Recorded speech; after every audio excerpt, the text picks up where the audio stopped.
আসসালামু আলাইকুম।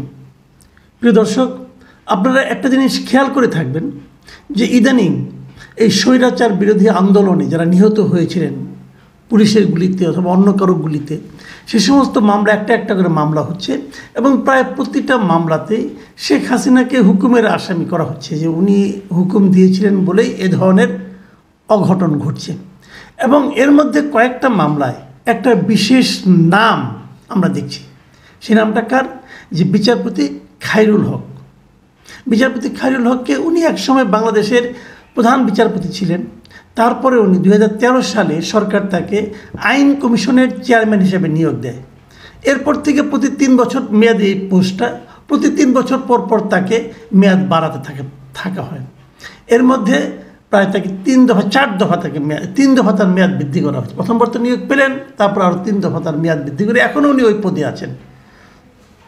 তো এত গুরুত্বপূর্ণ একজন ব্যক্তি, তার নাম এই মামলাগুলিতে আসে কেন? এটা আপনারা কখনো ভাববেন নিশ্চয়ই, এবং অনেকের কাছে শুনবেন যে উনি একটা অসাধারণ কাজ করেছেন। এমন অসাধারণ কাজ যে আমার বিবেচনায় এই দেশে শেখ হাসিনা যে স্বৈরাচারী হয়ে উঠেছিলেন, উনি যে একটা স্বৈরাচারী শাসকে পরিণত হয়েছিলেন, উনি যে একদলীয় একটা শাসন কায়েম করতে যাচ্ছিলেন এবং করেছিলেন বটে, এর সব কিছুর মূলে আমার বিবেচনায় এই বিচারপতি এবিএম খায়রুল হক। ওনার একটা সিদ্ধান্তের কারণে আজকে আমাদের দেশের এই দুরবস্থা, এটা আমার বিবেচনা। হ্যাঁ, এখানে শেখ হাসিনার বিবেচনা আছে। শেখ হাসিনা ওনার চেয়েও এক কাঠি সরেস, কিন্তু শেখ হাসিনা তো সাজা পেয়েই গেছে, দেশ থেকে তাকে পালাতে হয়েছে। তার তো এই দেশে আর মান সম্মান বলতে কিছু নেই। এদেশের একটা মানুষও এখনও পর্যন্ত শেখ হাসিনার নামের সঙ্গে শ্রদ্ধা সহকারে উচ্চারণ করে এরকম তো আমার মনে হয় না। যারা আওয়ামী লীগ যারা না করে তারা তো তাকে ঘৃণার সঙ্গে উচ্চারণ করে। যারা আওয়ামী লীগ করে তাদেরকেও আমি বলতে শুনেছি যে তারা শেখ হাসিনার নামটা শ্রদ্ধার সঙ্গে উচ্চারণ করে না। তারা বলে এই মহিলা আওয়ামী লীগকে শেষ করে দিয়ে গেছে। কাজে শেখ হাসিনার কথা বাদ রাখেন, সে তো একদম ঘৃণিত ব্যক্তিত্বে অলরেডি পরিণত হয়েছে। কিন্তু এবিএম খায়রুল হক যে তার মতোই সমান ঘৃণা পাওয়ার, কাছাকাছি ঘৃণা পাওয়ার মতো একজন ব্যক্তি, সেই বিষয়টা কিন্তু অনেকে আসলে সেভাবে আলোচনা করে না, হয়তো জানে কিন্তু সেভাবে বলে না। আমি আপনাদেরকে আরেকবার স্মরণ করে দিতে চাই এই এবিএম খায়রুল হক সম্পর্কে। উনি এই দেশের প্রধান বিচারপতি ছিলেন। শেখ হাসিনা যখন ক্ষমতায় আসলেন তারপর উনি প্রধান বিচারপতি হয়েছিলেন। প্রধান বিচারপতি হওয়ার পর দেখেন, আমরা যে আজকে এই যে আমাদের বিএনপি গত কয়েক বছর ধরে 2014, 2018, 2024, এই যে আমরা বলি একতরফা নির্বাচন কেন বলি? এই কারণেই বলি যে এই সময়ে কোনো বিরোধী দল ভালোভাবে এই নির্বাচনে প্রতিদ্বন্দ্বিতাই করতে পারেনি। কেন পারেনি? এই কারণে আমাদের এখানে 1996 সালে তত্ত্বাবধায়ক সরকারের অধীনে নির্বাচন হবে বলে আমাদের সংবিধানে একটা নিয়ম করা হয়েছিল।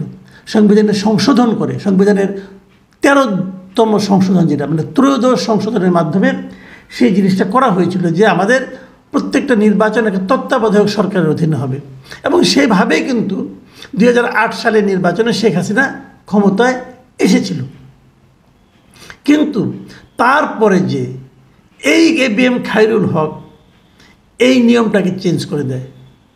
কীভাবে? আমি একটু ধারাবাহিকতাটা আপনাদের বলি, তাহলে আমি সংক্ষেপে বলি। 1996 সালে যখন প্রথম বিএনপির নেতৃত্বাধীন সংসদে তত্ত্বাবধায়ক সরকার আইনটা সংশোধনটা হয়, সংবিধানে অন্তর্ভুক্ত হয়, তারপর সে বছরই কিন্তু এটাকে চ্যালেঞ্জ করে 2টা মামলা হয়েছিল। 2টা মামলা, এই 2টা মামলা হাইকোর্টের 2টা বেঞ্চে যায়।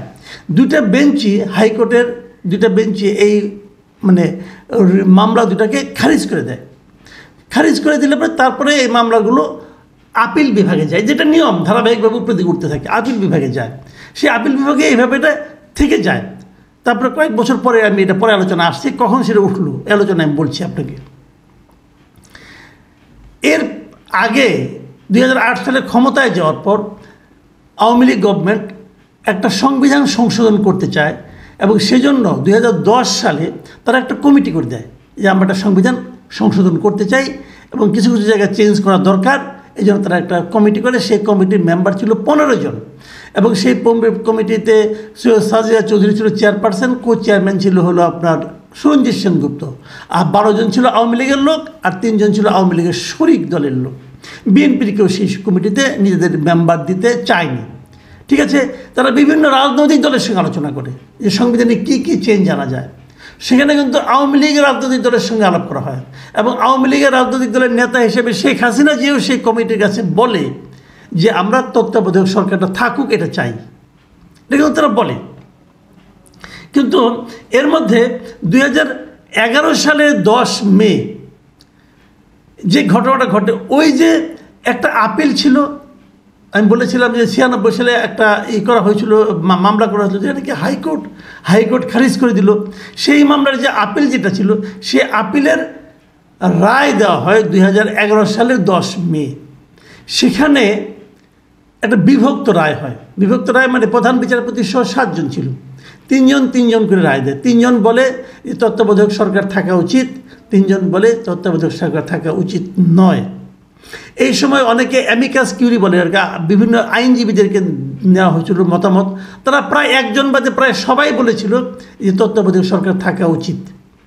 তো যখন বিভক্ত রায় হলো, 3-3 হয়ে গেল, তখন প্রধান বিচারপতি হিসাবে ABM খায়রুল হক উনি রায় দেন। উনি একটা পক্ষ নেবেন, উনি তত্ত্বাবধায়ক সরকার ব্যবস্থা বাতিলের পক্ষে বক্তব্য দেন এবং সেই সময় উনি বলেন যে তত্ত্বাবধায়ক সরকার ভবিষ্যতে থাকবে না, তবে 10ম ও 11শ জাতীয় সংসদ নির্বাচন মানে 2014 এবং 2018 নির্বাচন, এই দুটো নির্বাচন তত্ত্বাবধায়ক সরকারের মাধ্যমেই হবে। এই মানে সরাসরি বলেন যে তত্ত্বাবধায়ক সরকারের মাধ্যমেই দুটো হবে। পরে করলো কি, এই রায় দেওয়ার পর দেখেন আপনার কি ভয়ঙ্কর, এই রায় দেওয়ার পর উনি একটা সংক্ষিপ্ত রায় কিন্তু দেন। সংক্ষিপ্ত রায়টাই কিন্তু সবসময় রায়, তারপরে ডিটেলে থাকে বিস্তারিত, কিন্তু রায় কিন্তু চেঞ্জ হয় না আর। কিন্তু উনি এই রায় দেওয়ার 16 মাস পরে, ভাবুন 16 মাস, উনি তার মধ্যে রিটায়ারমেন্টে চলে গেছেন। রিটায়ারমেন্টে যাওয়ার পর 16 মাস পরে উনি রায়টাকে চেঞ্জ করেন। উনি রায়টাকে বদলে দিয়ে উনি এখানে লেখেন যে পরবর্তী 2টি নির্বাচন তত্ত্বাবধায়ক সরকার ব্যবস্থার অধীনে অনুষ্ঠানের জন্য সংসদের অনুমোদন নিতে হবে। মানে এখন সংসদের অনুমোদনটা তুমি যোগ করলেন, আগে কিন্তু ছিল না এটা।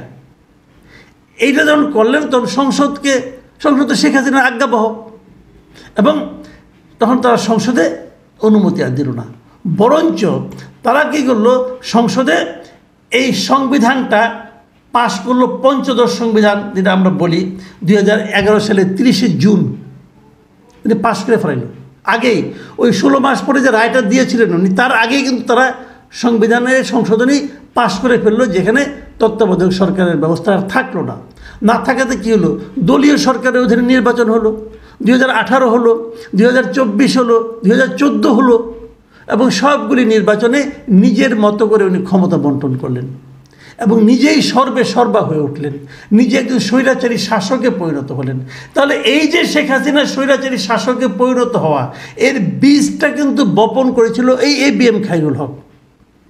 এবং কিসের বিনিময়ে হয়েছিল, উনি এটা করে দেওয়ার পর ওনাকে পুরস্কৃত করা হলো। 2013 সালে ওনাকে এই আইন কমিশনের চেয়ারম্যান বানানো হলো। এই পুরস্কার উনি ধারাবাহিকভাবে পেয়ে এসেছেন। একজন প্রধান বিচারপতি এভাবে পুরস্কৃত হওয়ার বিনিময়ে, মানে উনি ব্যক্তিগত সুবিধা লাভের জন্য পুরো জাতিকে অন্ধকার একটা গহ্বরের মধ্যে ঠেলে দিয়েছেন। বিপরীত দিকে ওনার নেত্রী শেখ হাসিনাকে একজন রাজনৈতিক নেত্রীর থেকে একজন স্বৈরাচারী শাসকে পরিণত করেছেন। লাভটা কি হয়েছে?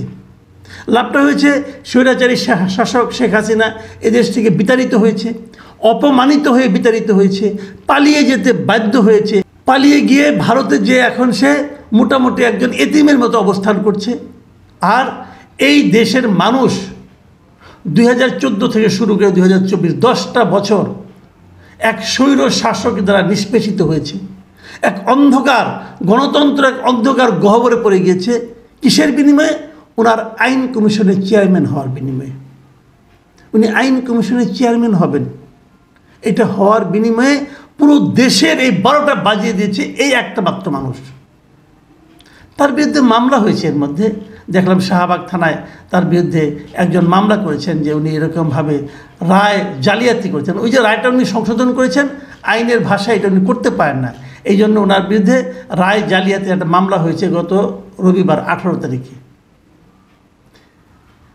মানুষ কতটা ব্যক্তিগত স্বার্থের নিচে নামতে পারে তার প্রকৃষ্ট উদাহরণ বোধ হয় এই ABM খায়রুল হক এবং আমাদের শেখ হাসিনা, আমাদের 15 বছরের শাসক প্রধানমন্ত্রী, এদের দুইজন উদাহরণ দিয়ে বোঝানো যায়। হাসিনা তো পালিয়ে বেঁচেছেন, ABM খায়রুল হকের কী হবে? প্রিয় দর্শক, এই প্রশ্নটা থাকলো। আমি আশা করি এই প্রশ্নের জবাব আমরা পাবো। আজ এ পর্যন্তই। আল্লাহ হাফেজ।